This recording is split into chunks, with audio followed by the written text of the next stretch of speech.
Hi viewers, welcome to our channel. ప్రస్తుతం మనతో పాటు సీనియర్ జర్నలిస్ట్ దాము బాలాస్ సార్ వారితో మాట్లాడదాం. నమస్కారం సార్. సార్, చంద్రబాబు నాయుడు గారు ఒక స్టేట్మెంట్ ఇచ్చారు సార్. నేనేంటో చూపిస్తా, నేను మారాను అని చెప్పేసి అన్నారు.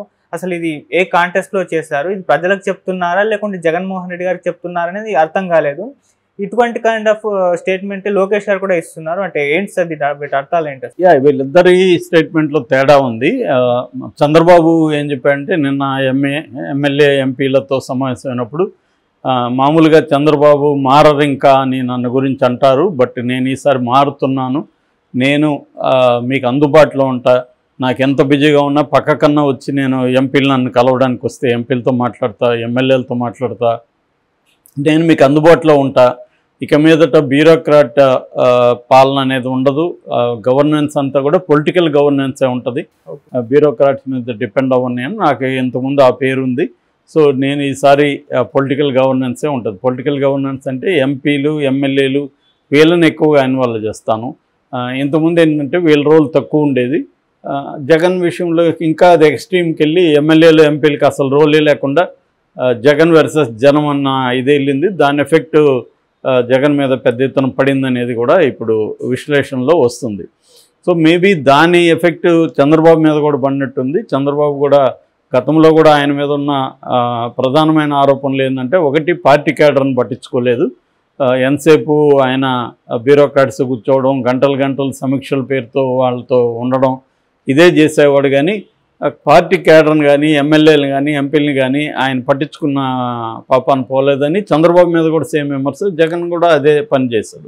ఇప్పుడు చంద్రబాబు రియలైజ్ అయినానని ఆయన చెప్తున్నాడు. ఇది ఎంత మాత్రం జరుగుతుందని చూడాలి. అంటే ఎమ్మెల్యేలు ఎంపీలు వీళ్ళు నిజానికి ప్రజాప్రతినిధులు, వాళ్ళకి ప్రజల సమస్యలు తెలిసినట్టుగా బ్యూరోక్రాట్స్కి తెలియదు. ఎప్పుడైనా కూడా బ్యూరోక్రాట్స్ ఆలోచనలు వేరుంటాయి, వీళ్ళ ఆలోచనలు వేరుంటాయి. బ్యూరోక్రాట్స్ ఏంటంటే విత్ ఇన్ ద కాన్స్టిట్యూషనల్ లిమిట్స్లో వాళ్ళు పనిచేస్తుంటారు. వాళ్ళు ప్రజలతో దగ్గర సంబంధాలు అందరికీ ఉండవు. కానీ ప్రజాప్రతినిధులకి ఏంటంటే కాన్స్టిట్యూషన్ ఇవన్నీ కాకుండా ప్రజల సమస్యలు ఏంటి, దాన్ని పరిష్కారం ఇవే కావాలి వాళ్ళకి. ఇది చట్టబద్ధంగా ఉందా, లీగల్గా ఉందా లేదా అనేది వాళ్ళు ఆలోచిస్తారు. అందుకని మనకి వైఎస్ఆర్కి ఎందుకు ప్రజల్లో అంత ఇది వచ్చిందంటే, ఆయన చాలాసార్లు బ్యూరోక్రాట్స్ ఎవరన్నా లా పాయింట్లు చెప్తే, లా ఉంటుంది లేవా మీరు చేయండి, ప్రజలకు చేయడానికి లా అడ్డొస్తే ఎలాగా, ఏదో ఒకటి చేసి మీరు దాన్ని వాళ్ళకి సమస్య పరిష్కారం చేయండి అని చెప్పేవాడు. అంటే ఇదేంటంటే లా పేరుతో ఇంకొక పేరుతో ప్రజల సమస్యలను పరిష్కరించకుండా పోస్ట్ పోన్ చేయడం అనేది ఆయనకు నచ్చేది కాదు. సేమ్ ఇప్పుడు చంద్రబాబు కూడా ఆ మోడ్లోకి వచ్చాడు. ఇది నిజంగా ఆహ్వానించాల్సిన విషయం. ఎందుకంటే ప్రజాప్రతినిధుల్ని పాలనలో ఇన్వాల్వ్ చేయడం ద్వారా కింద నుంచి సర్పంచ్ నుంచి చేయాలి. ఎందుకంటే సర్పంచులు జగన్ పీరియడ్లో డమ్మీలు అయిపోయారు. ఈ సచివాలయ వ్యవస్థ రావడంతో సర్పంచులు అనేది బైపాస్ అయిపోయారు. సో వాళ్ళకి పెద్ద రోల్ లేకుండా పోయింది. ఇప్పుడు ఈయన చంద్రబాబు ఆ విషయాన్ని కూడా మారుస్తాడా అంటే, వాలంటరీ సిస్టమ్ కూడా మారుస్తాడని ఒక వార్తలు అయితే వస్తున్నాయి. వాలంటీర్లు అందరూ కూడా సర్పంచ్ కింద పనిచేయాలని చంద్రబాబు తీసుకొస్తాడు, ఇలాంటి కొంత మార్పులు ఏవో చేస్తాడు అనేది అంటున్నారు. ఎందుకంటే వాలంటరీ సిస్టమ్ వల్ల కూడా జగన్కి నష్టం జరిగిందనేది ఇప్పుడు వస్తున్న సమీక్షలో అది కూడా తేలుతుంది. ఎందుకంటే వాలంటీర్ల వల్ల జనాలకు ఉపయోగం జరిగింది, నో డౌట్. ఎందుకంటే డైరెక్ట్గా సేవలు అందినాయి ప్రజలకి వాలంటీర్ల వల్ల జరిగింది, కానీ దానివల్ల ఓటు అనేది ట్రాన్స్ఫర్ కాలేదు. ఎందుకంటే అక్కడ ప్రజాప్రతినిధులకి ప్రజలకు మధ్య గ్యాప్ వచ్చేసింది. ఎప్పుడైనా ప్రజాప్రతినిధుల ద్వారా పనులు జరిగితే ప్రజలు ప్రజాప్రతినిధులకి దగ్గర అవుతారు. సో రేపొద్దున వాళ్ళకి ఓటేయాలనిపిస్తుంది. ఇప్పుడు వాలంటీర్ చెప్పినాడు కాబట్టి ఓటేయరు. వీళ్ళు ప్రజాప్రతినిధులతో సంబంధాలు ఏర్పడాలి. వాలంటీర్లు కూడా కార్యకర్తలు అందరూ కాదు కాబట్టి, సో వాళ్ళు కూడా పార్టీ మీద ప్రేమ ఏమి ఉండదు కదా వాళ్ళకి ఎంతసేపటికి.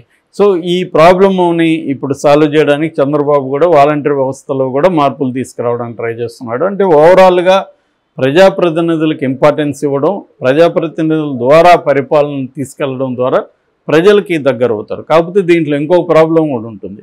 ఇంతకుముందు వచ్చింది ఇదే సమస్య. ప్రజాప్రతినిధులు ఏం చేస్తున్నారు, వాలంటీర్ అంటే ఖచ్చితంగా అతను వాళ్ళకి బాధ్యత వహిస్తాడు. ఆ 50 ఏళ్ళకి ప్రజాప్రతినిధులు వహించరు. ఈ ఇచ్చిన అధికారాన్ని వాళ్ళు దుర్వినియోగం చేసుకోవడం, వాళ్ళ అసిస్టెంట్లు, వాళ్ళ క్యాడరు వాళ్ళు డబ్బులు తినేయడం, వాళ్ళు మిస్యూజ్ చేయడం, ప్రజల మీద పెత్తనం జలాయించడం ఇవి స్టార్ట్ అవుతాయి. అది కూడా చంద్రబాబు చెక్ పెట్టగలగాలి. గతం పరిపాలన కూడా ఆయనకి దీనివల్ల పెద్ద ఎత్తున వ్యతిరేకత వచ్చింది. ముఖ్యంగా ఇసుక, మద్యం ఇలాంటి విషయాల్లో జగన్కి ఇప్పుడు వ్యతిరేకత ఎలా వచ్చిందో 2014 to 19లో కూడా చంద్రబాబు కూడా అదే వ్యతిరేకత వచ్చింది. మళ్ళీ అది రాకుండా కూడా చూసుకోవాలి. అంటే చంద్రబాబు 2014 నుంచి 19 తన పరిపాలనలో జరిగిన లోపాలు, అట్లాగే జగన్ 2019 నుంచి 24 వరకు జగన్ పాలనలో లోపాలు, ఈ రెండింటినీ సమీక్షించుకొని ఒక బెటర్ మెథడ్ని ఎవాల్వ్ చేయాల్సిన అవసరం ఉంది. అది గుర్తించినట్టుగా అయితే చంద్రబాబు కనిపిస్తుంది. సో చంద్రబాబు డైరెక్ట్గా జగన్ను బెదిరించడం కానీ అవన్నీ ఇప్పటికైతే ఏం చేయలేదు. అయితే లోకేష్ బెదిరిస్తుంటే కూడా లోకేష్ని కంట్రోల్ చేస్తున్నట్టు కూడా కనిపించలేదు. అలాగే దాడులన్నీ జరుగుతుంటే కూడా చంద్రబాబు ఎక్కడా కానీ స్టేట్మెంట్ ఇవ్వడం కానీ, తన కేడర్కి పిలిపివ్వడం కానీ, మీరు దాడులు ఆపండి, ప్రతీకార దాడులు చేయకండి అని పిలిపివ్వడం కానీ ఇవేవి చేయలేదంటే చంద్రబాబు గ్రీన్ సిగ్నల్ ఉన్నట్టే కదా. మామూలుగా అయితే మనకు అదే 2019లో కూడా ఇది జరిగినప్పుడు జగన్ అందరికి ఫోన్లు చేయడం, ప్రతీకార దాడులు ఆపండి అని చెప్పడం ఇవన్నీ చేశాడు. చంద్రబాబు ఆ పని చేయాలి యాక్చువల్గా. ఎందుకంటే ఆల్రెడీ స్టార్ట్ అయిపోయినాయి దాడులు, దాన్ని ఆపమని చెప్పాలి. ఏదన్నా ఎవరైనా చేస్తుంటే ఆపండి అని ఆయన అందరికి పిలిపివ్వాలి, ఎమ్మెల్యేలకి పిలిపివ్వాలి, మీరు మీ నియోజకవర్గాల్లో దాడులు చేయకండి అని చెప్పాలి. కానీ చంద్రబాబు అది చేయలేదంటే ఖచ్చితంగా ఆయన గ్రీన్ సిగ్నల్ ఉందని అర్థం చేసుకోవాలి. లేకపోతే లోకేష్ అంత రివెంజ్ఫుల్గా మాట్లాడు. లోకేష్ ఆల్రెడీ మాట్లాడడం మొదలుపెట్టాడు. సో నేను వదలని ఎవరినని. ఇంకొకటి కూడా నిన్న టాక్ వచ్చింది, ఒక ఛానల్ కూడా ఎర్ర బుక్ మా దగ్గరికి వచ్చిందని చెప్పింది. సో ఎర్ర బుక్ ఎందుకు బయటకు తీస్తున్నారు అసలు? ఫస్ట్ ఆఫ్ ఆల్ అంటే చంద్రబాబు కూడా ఎర్ర బుక్ తీశాడు, రెడ్ డైరీ తీసి దాంట్లో ఉన్న పోలీసులు పేర్లంతా చదివి వాళ్ళు ఎవరెవరితో ఎలా ఇది చేయాలి ఇవన్నీ కూడా మాట్లాడుతున్నాడు అంటుంది. అంటే వీళ్ళు పరిపాలన మీద లేకపోతే ప్రజల సంక్షేమం వీటి మీద ఫోకస్ చేయడం, తామిచ్చిన హామీల్ని ఎలా అమలు చేయాలో ఈ చర్చ ఎక్కడా కనబడట్లేదు. నిజానికి వాళ్ళు సూపర్ 6ని మేము ఇలా అమలు చేయబోతే ఇవి కదా చెప్పాలి, అవేం చెప్పట్లే. ఎంతసేపు రెడ్ బుక్కులు, లేకపోతే పోలీస్ అధికారులు, లేకపోతే ఇంకొక అధికారులు వాళ్ళని ఎలా రివెంజ్ తీర్చుకోవాలి, జగన్ని భారతిరెడ్డిని జైలుకి ఎలా పంపించాలి, ప్రజల మీద ఎలా దాడులు చేయాలి, ఈ స్కీమే కనిపిస్తుంది ఓవరాల్గా మనకి స్టేట్లో. ఇది అవాంఛనీయమైన విషయం. వీళ్ళకి నిజానికి చంద్రబాబుకు ఒక బ్రహ్మాండమైన అవకాశం దొరికింది. రాష్ట్రంలోనే కాకుండా సెంట్రల్లో కూడా ఆయనకి పవర్ వచ్చింది ఒక రకంగా. మోడీ తర్వాత ఇప్పుడు ఆయన మోస్ట్ పవర్ఫుల్ లీడరు. సో ఈ క్రమంలో ఆయన తన సెంట్రల్లో తన అధికారాన్ని, తన పవర్ను ఉపయోగించుకొని రాష్ట్రాన్ని కానీ అభివృద్ధి చేయగలిగితే, ఇన్ని రోజులు వీళ్ళు చెప్తున్నది ఏమిటి, రాష్ట్రాన్ని ఘోరంగా నాశనం చేసేసాడు జగన్ అని. మరి దాన్ని ఇప్పుడు క్లీన్ చేసి దాన్ని అభివృద్ధి చేసే అవకాశం వచ్చింది. కానీ వీళ్ళు కూడా అదే చేస్తున్నారు కదా. జగన్ ఏం చేస్తాడని వీళ్ళు చెప్తున్నారో అదే పని వీళ్ళు చేస్తున్నారు. వీళ్ళు కూడా రివెంజ్, వీళ్ళు కూడా ఇదే కార్యక్రమంలో ఉన్నారు తప్ప దీన్ని అభివృద్ధికి సంబంధించి ఎక్కడెక్కడ ఏ ప్రాబ్లమ్స్ అనేవి దీని మీద కమిటీలు వేయడం, దీని మీద ఆలోచించడం, ఇది వదిలేసి ఆల్రెడీ వీళ్ళు మేము ప్రతీకారం తీర్చుకుంటాం, మేము వాడిని లోపలేస్తాం, వీడిని బయట పెడతాం, ఈ అధికారిని ఇచ్చేసేయండి, వాళ్ళని ఇచ్చేసేయండి, ఈ ఎర్ర బుక్ తీసుకురండి, ఈ పనిలోనే ఉన్నట్టుగా కనబడుతుంది. ఇది స్టార్టింగే కరెక్ట్ కాదు. కనీసం మీరు 2-3 ఏళ్ళు మీరు చెప్పిన హామీలు నెరవేర్చడం, మీరు చెప్పిన అభివృద్ధి అని చెప్తున్నది అది, తర్వాత అమరావతి రాజధాని, చాలా ఇష్యూస్ ఉన్నాయి కదా, వాటి మీద ఫోకస్ చేయకుండా మొత్తం డైవర్షన్ అనేది కనబడుతుంది. వీళ్ళల్లో కొంత మెచ్యూరిటీగా మాట్లాడుతున్నది ఇప్పటికైతే పవన్ కళ్యాణ్. నిజంగా అతను మాట్లాడుతున్నాడు. ఎందుకంటే పవన్ కళ్యాణ్తో ప్రాబ్లం ఏంటంటే అతను చెప్పేది ఒకటి చేసేది ఒకటిగా ఉంటుంది.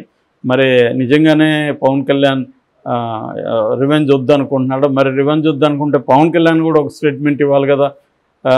ఎవరు దాడులు చేయకండి, ప్రత్యర్థుల మీద, ప్రజల మీద దాడులు చేయకండి అని ఆయన స్టేట్మెంట్ ఇవ్వాలి కదా. ఇప్పటివరకు ఏమి ఇవ్వలేదు మరి పవన్ కళ్యాణ్. అందుకనే పవన్ కళ్యాణ్ మీద కూడా డౌట్ ఏంటంటే ఆయన చెప్పేది ఒకటి, ఆచరణలో ఒకటి బిహేవ్ చేస్తాడు అనేది ఆయన గతంలో ఆయన మీద విమర్శ ఉంది. మరి ఇది ఆయన ఖండిస్తాడా లేదా అని చూడాలి.